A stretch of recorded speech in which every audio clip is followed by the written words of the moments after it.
Hello everyone, welcome to IP Study video lectures. Today we will discuss grade 8 science chapter electricity, magnetic and heating effects. In this chapter we will discuss the magnetic effect of electric current, heating effect of electric current and sources of electric current like cells and batteries. In our daily life, we rely on various electrical appliances.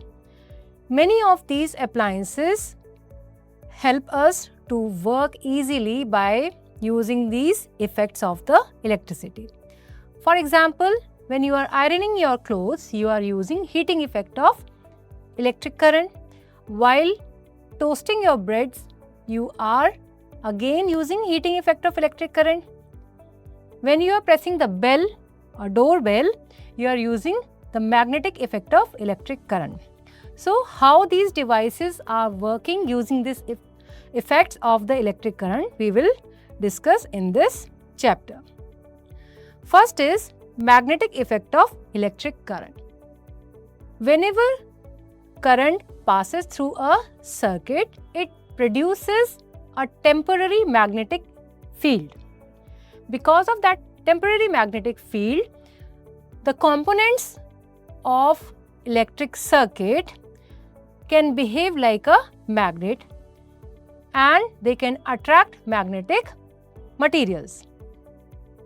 So, in the previous grade, we have studied how to make a simple magnetic circuit. For that, we need some components like a conducting wire to make the connections between all other components in the electric circuit, a source of energy which can be a cell or a battery, which means a combination of cells, and an electrical device like a small fan or a small bulb which will be used to test whether the current is flowing in a circuit or not.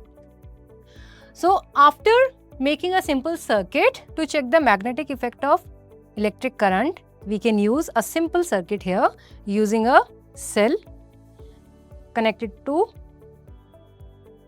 two terminals using conducting wire, which is having connection to one iron nail on one terminal, and on the other end or terminal we have a switch made up of safety pin.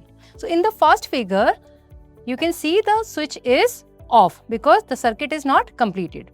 In this case, when you bring a magnetic compass near to the electric circuit, you will not see any changes in the needle of magnetic compass, or you will not see any movement in the magnetic needle. As soon as you switch on the circuit by making a complete connection in the circuit, the current will start flowing in the circuit. It will generate a magnetic field here. What will happen now? When the current is flowing and magnetic field is generated here, the needle of the magnetic compass will start showing some deflection because the magnetic field of the electric circuit is interacting with the magnetic field of the needle here. Okay. So, when two magnetic fields are here interacting each other, this is causing the deflection in the magnetic needle of the compass. So, what we are seeing here? We are seeing the magnetic effect of electric current, which means we can conclude whenever the current is flowing in any closed circuit, it is inducing a magnetic field. So, here what we are testing? We are testing the magnetic effect of electric current. This effect is useful for us to produce electric bells. This is also used in speakers, and this is used in MRI machines where temporary magnetic field is induced to scan different living bodies. So, from this activity what we can conclude? That electric current flows through a wire creating a magnetic field around it. This magnetic field is strong enough to deflect the magnetic needle. The magnetic field exists only when current flows through the circuit. As soon as you switch off the current supply in the circuit, it will stop acting like a magnet, means there will be no more magnetic field. When the current stops, the magnetic field disappears immediately. So what is the main component which is useful here to produce these kind of devices? That is an electromagnet. So the discovery of this field helped us to produce an electromagnet. What is electromagnet? A temporary magnet which produces a magnetic field or behaves like a magnet when the current is flowing through this. So how can we do this? We can make a solenoid. To make a solenoid, we need a conducting metal like iron, and we are making a core of that iron. So for that purpose, we can take an iron rod or we can take a iron nail. Then we are using an insulated copper wire and we start wrapping it around the core. Okay. So when we are wrapping this, we are making a coil. We are designing a helical coil, and this complete combination is used as a solenoid. It will have there will be two free terminals of the solenoid which will be connected to any electrical circuit or any cell to complete one electrical circuit. When the current will flow through this, it will induce magnetic field around it and it will start behaving like a magnet. How will you test this? If you bring some safety pins, all pins which are usually made up of magnetic materials, you bring these materials closer to this circuit having the solenoid, these pins will start attracting towards the core or towards this solenoid. It will be seen till the current is flowing through the circuit. As soon as you will switch off the circuit, the all pins will not be attracted anymore. So what we are understanding here, that an electromagnet can attract magnetic material due to a temporary magnetic field induced in a solenoid because of the magnetic effect of electric current. These kind of electromagnets are used in cranes as well, where we are using these cranes to lift heavy iron objects from one place and delivering it to the next place. Means we are trying to move heavy iron object from place to other place. Also, we are using these cranes which are running on the electricity by producing a temporary magnetic field to separate iron junk from the junk yards. These magnets are temporary, but these can be produced at desired magnitude or desired strength. How? To increase the strength of any electromagnet, we need to understand few concepts here, that which of the factors are affecting the strength of the electromagnet. What are these factors? These are the number of turns around a coil. If we increase the number of coils around the iron core, we will be able to increase the strength of the magnetic field. Also, if we use a thick copper wire instead of the thin one, this will also help us to allow more current to flow this into the solenoid, and this will increase the magnitude or the strength of the magnetic field. Next is using more cells. If we are increasing the strength of the battery, means we are increasing the amount of current flowing in the solenoid.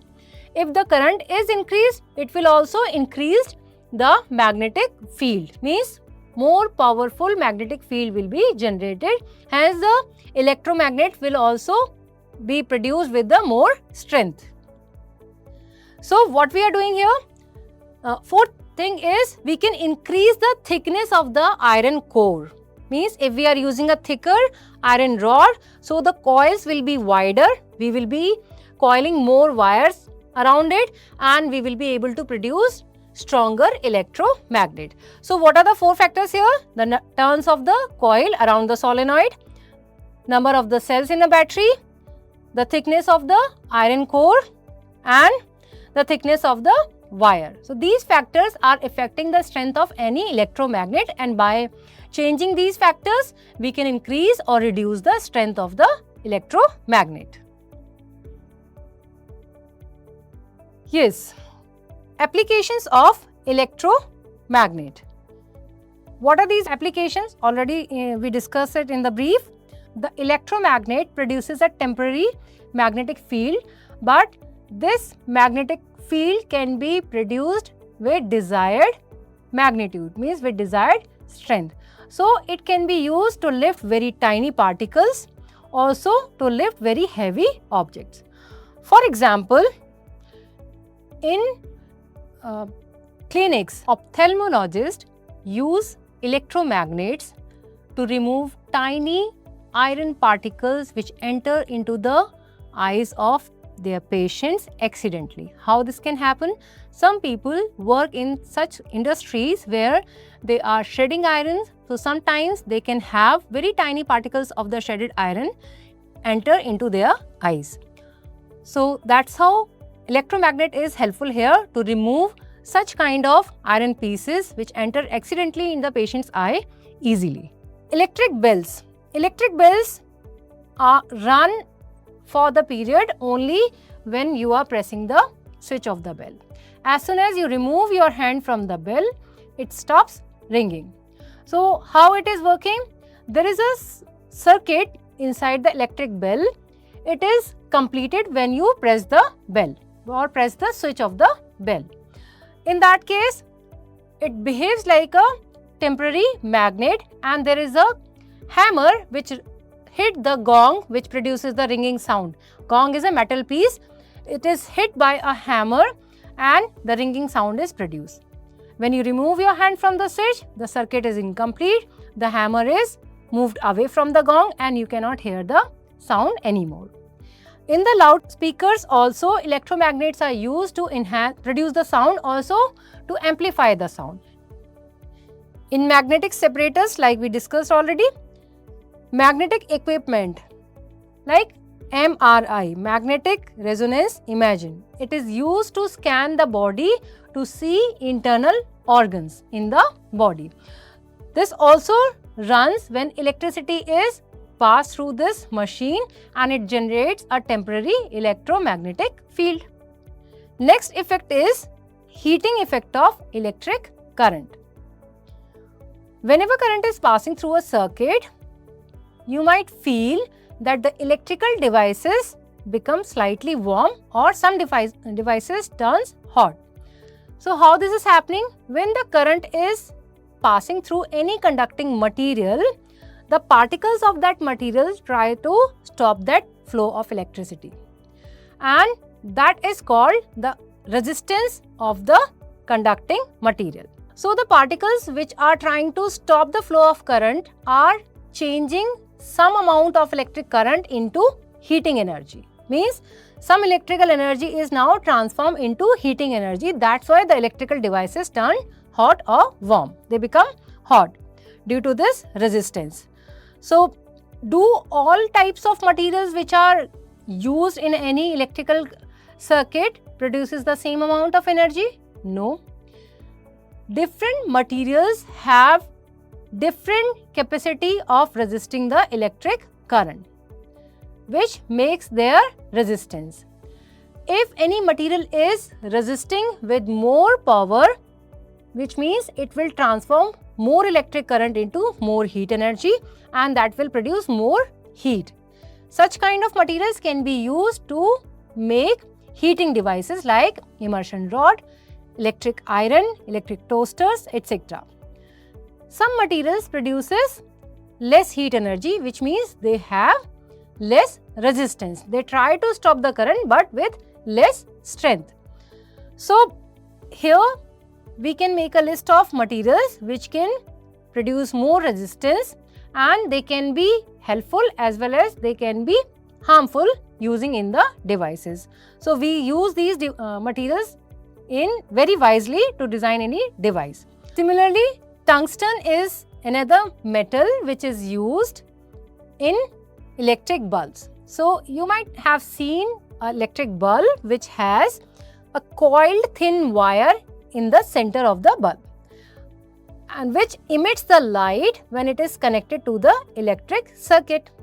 So what happens here? Due to the heating effect of this material, it is becoming red hot and it start emitting the light. Means it is transforming electrical energy into first heat energy, then into light energy to illuminate your surroundings. So that's how different material shows different resistance, and based on that we choose these material to design different devices like room heater, induction plate, electric kettle, iron rod, iron and immersion rod, and hair dryer, also the electric bulb.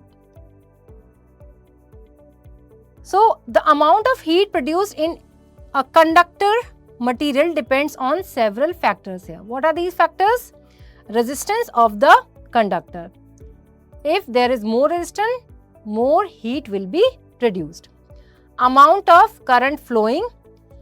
Greater the current, the more energy is flowing in the circuit, means more resistance will be produced. Time duration. If the current is flowing in any circuit for longer time period, longer resistance will be produced there and the more heat will be generated.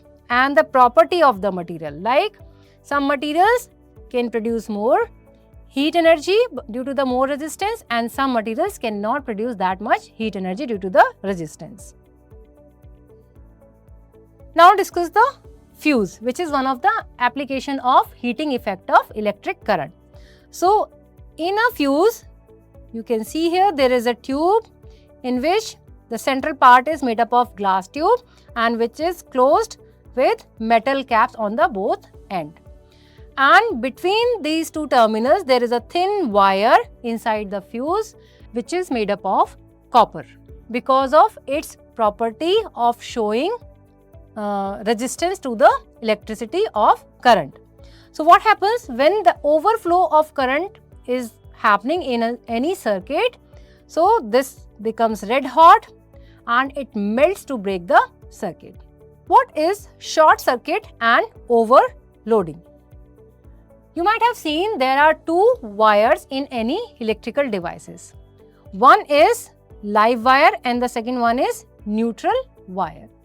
One wire carries the electric current into the electrical device and then second wire takes the current outside the electrical device to complete the circuit.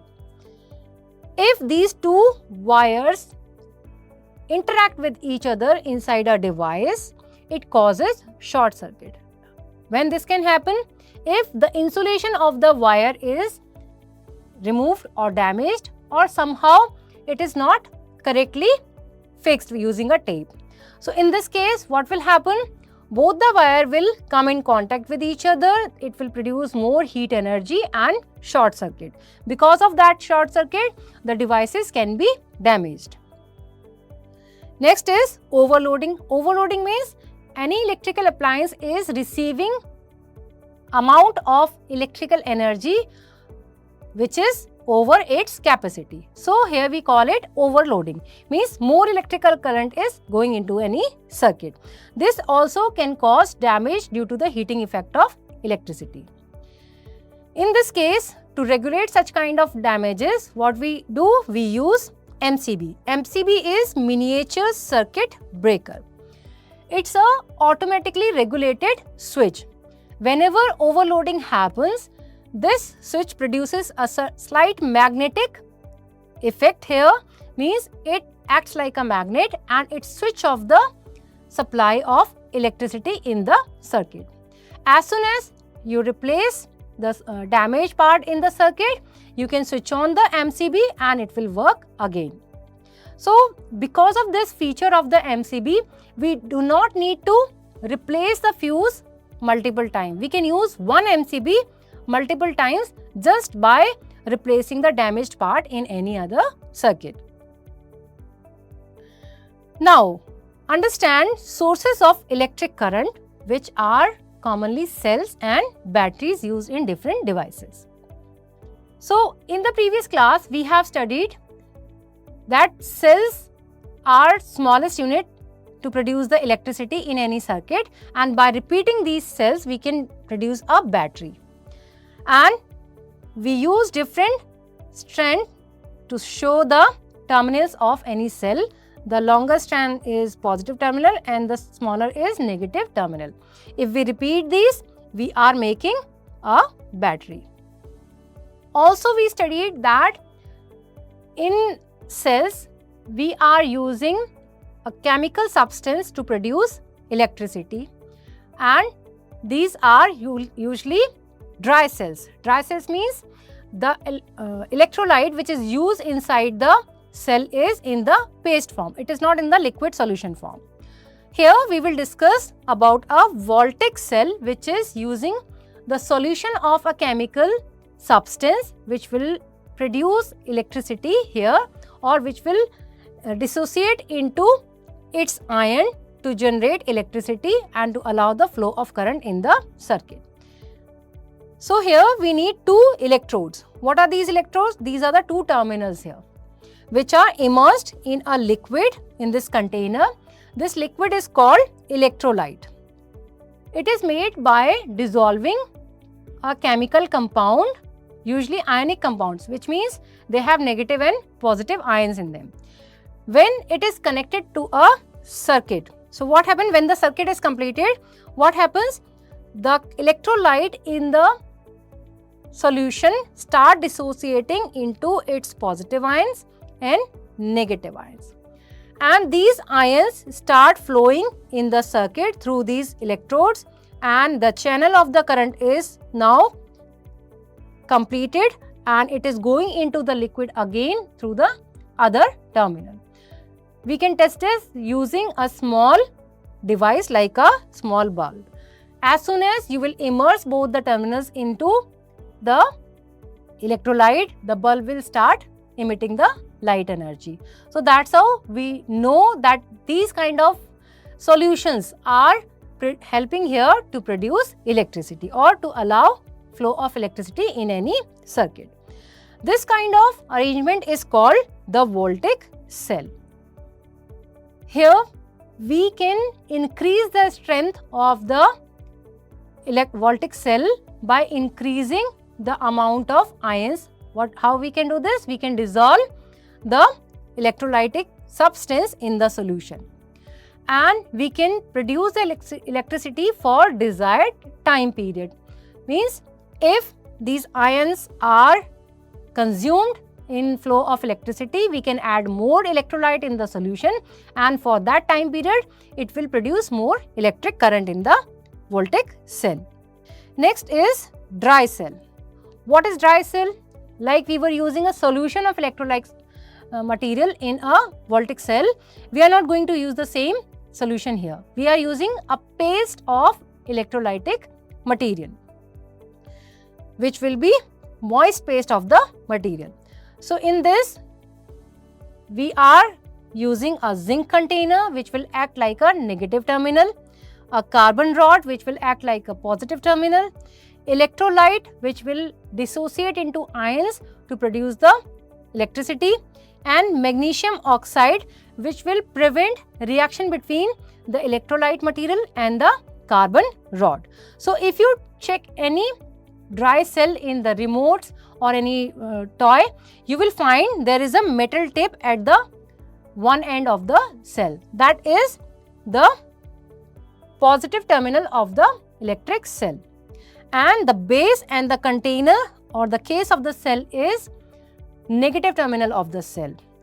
A positive terminal is connected to a carbon rod in the center, which is surrounded by the electrolytic paste in the container or in the outer casing of the cell.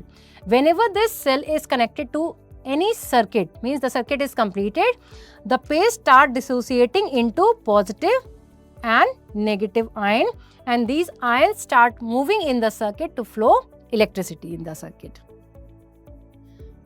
So what is the basic principle of working of a dry cell here? When the current is completed, the zinc reacts with the electrolyte, releasing the electrons. These electrons flow in the zinc container and complete the circuit in the device where it is connected. Inside the cell, the electrolyte and magnesium dioxide help to maintain the flow of electron and the steady flow of the electric current. What are the advantages of dry cell over a voltaic cell? These are compact, portable and easy to use. There is no risk of leakage of the electrolyte or spilling of the electrolyte like a voltaic cell. These are not that expensive like a voltaic cell, and these can be used easily in any device. Like liquid cells, they do not spill the electrolyte. Limitations: these are not rechargeable. Like we can add more electrolyte in a voltaic cell to use it for desired time period, but we cannot do the same with the dry cell. Once the electrolyte inside the cell dissociate completely and it stops producing more electrons, we cannot use it further. In that case, we call that the dry cell is now completely drained. Dry cell cannot provide the high current for longer duration because there is a limited amount of electrolyte in it. Improper disposal of dry cells can cause environmental pollution. How can we overcome this challenge? We can use rechargeable batteries. What are rechargeable batteries? There are batteries which are connected to a charger once these are drained, and then again these can be used in the torch or any other electrical devices. Rechargeable batteries have advantages over the dry cells. What are these advantages? That these can be used multiple times. Once these are drained, you can recharge it and you can use it again. Second is, they help save money over time. How? We don't need to buy the cells again and again. They reduced waste. As we are not buying more cells, we are not producing more e-waste as well. And they are available in different sizes and different capacity. We can increase the capacity of a rechargeable battery, means we can produce them with different capacities. What are the common rechargeable batteries that we are using nowadays? These are lithium-ion batteries, where they work using special metal like lithium and cobalt, which are found only in certain parts of the world. These batteries are nowadays used in electrical vehicles as well to produce desired amount of energy and run those vehicles without producing any pollutants in the atmosphere like any other vehicle which produces pollutants when running on the petroleum products or petroleum fuels. Limitations of rechargeable batteries: these batteries do not last forever. As these are rechargeable, you can recharge it for a number of times, but you cannot use it forever. These need time to recharge, so we need to ensure that the batteries are kept for recharging when these are not used, so that you don't need to depend on the process of recharging when you are requiring it immediately. Some types of rechargeable batteries are heavy and must be handled with proper care because these are using chemical substances which can cause harm to the environment if these are leaked or spilled in the atmosphere. Examples of these batteries using in daily life, like laptop. We use a laptop and then we recharge the battery once it is drained. Mobile phones, we put them also on the charger after using. Cameras, the cells which are used in cameras can be attached to the charger once these are used or drained, and then after recharging you can again use this in the camera. Inverter is kind of voltaic cell where we are recharging it by adding the electrolytic solution into this, and also by connecting it to the electrical circuit where the electrical energy is first transformed into chemical energy and then it is stored in the battery by changing it into electrical energy, which can be used later. In vehicles, like I discussed, electrical vehicles are nowadays also running on rechargeable lithium batteries. So that's how in this chapter we discussed the important effects of electric current. One is magnetic effect and the other one is heating effect, which are useful for performing various activities in day-to-day life. At the same time, where these are useful, these can be harmful as well. For example, the heating effect can cause short circuit and it can cause damage to the devices. So here we can use fuse wires and MCBs to regulate this effect of current and to prevent any damage due to these effects. To produce energy in different electrical circuits, we can use voltaic cells and dry cells. Also, we can use rechargeable batteries nowadays in various devices to make these appliances work efficiently. That's it for the day. See you in the next session. Thank you.